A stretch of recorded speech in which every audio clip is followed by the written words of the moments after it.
On his MSNBC show Tuesday morning, Chuck Todd made an explicit link between Hurricane Sandy and climate change. It was perhaps the most public and firm mainstream media assertion this week that the storm, which pummeled the East Coast Monday evening, claiming 50 lives and billions in damage, is widely viewed by scientists as linked to global warming. "Folks, second year in a row the New York metro area has been by this stuff," said Todd, NBC News' chief White House correspondent and host of the Daily Rundown on MSNBC. "Let's not bury our heads in the thank you for trying verbose.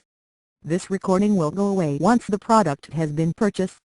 And when it comes to something has changed in the Atlantic. The climate has changed. It's called climate change, folks." Earlier in the show, in a panel discussion with analysts Barry Bacon and Anita Dunn, Todd wondered whether Sandy could bring climate change back into the conversation. "I don't think it does.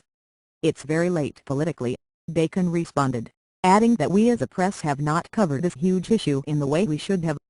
Despite 24-hour rolling television news coverage of the storm, Todd is among the few reporters to mention global warming in "Thank you for trying verbose. This recording will go away once the product has been purchased." Connection to Sandy, though the written media, particularly the New York Times, have explored the question at some length. In the last 7 days, the storm has been mentioned in direct reference to climate change in just 2 network news segments, and in only 14 cable news stories. In a lead-in Tuesday night to a Robert Basil report on the NBC Nightly News, Robin Williams made a passing reference. "A storm like this has a way of making you ask questions like, what's happening to our world and our weather? And yes, people are raising global warming already. Thank you for trying verbose. This recording will go away once the product has been purchased," said Williams. But some environmental activists see coverage from reporters like Todd and Williams, however cursory, as a way to push climate change back into the political conversation. "Sandy has forced climate change into the election despite the continuing silence on this urgent global and economic security threat from the 2 candidates," said Brad Johnson of the Citizen Engagement Lab.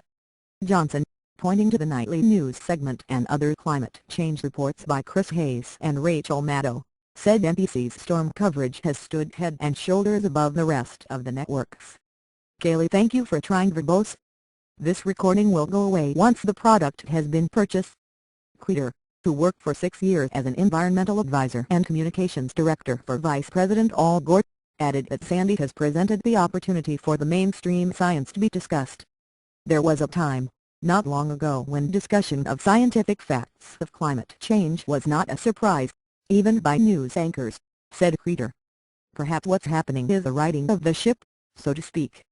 Krieger added that climate change was not mentioned at the presidential debates this year, the first since 1988.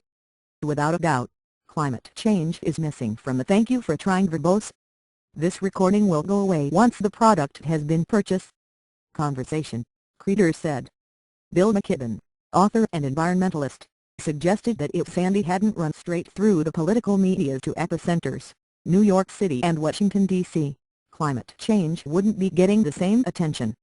"Epic flooding in Pakistan or Bangkok or Manila was not enough to wake up our journalists," said McKibben, "but when the surge of water comes straight at the media capital of our home planet, it may really make a difference." But even if reporters like Chuck Todd are edging climate change back into the political narrative, the politicians themselves are "thank you for trying verbose. This recording will go away once the product has been purchased." Not, with less than a week until the election, both President Obama and Romney have avoided the topic. President Bill Clinton, stumping for Obama in Minnesota on Tuesday, is the only campaign figure who's gotten close. Romney ridiculed the president for his efforts to fight global warming in economically beneficial ways. He said, "Oh, you're going to turn back the seas," said Clinton, speaking at the University of Minnesota. "In my part of America, we would like it if someone could have done that yesterday.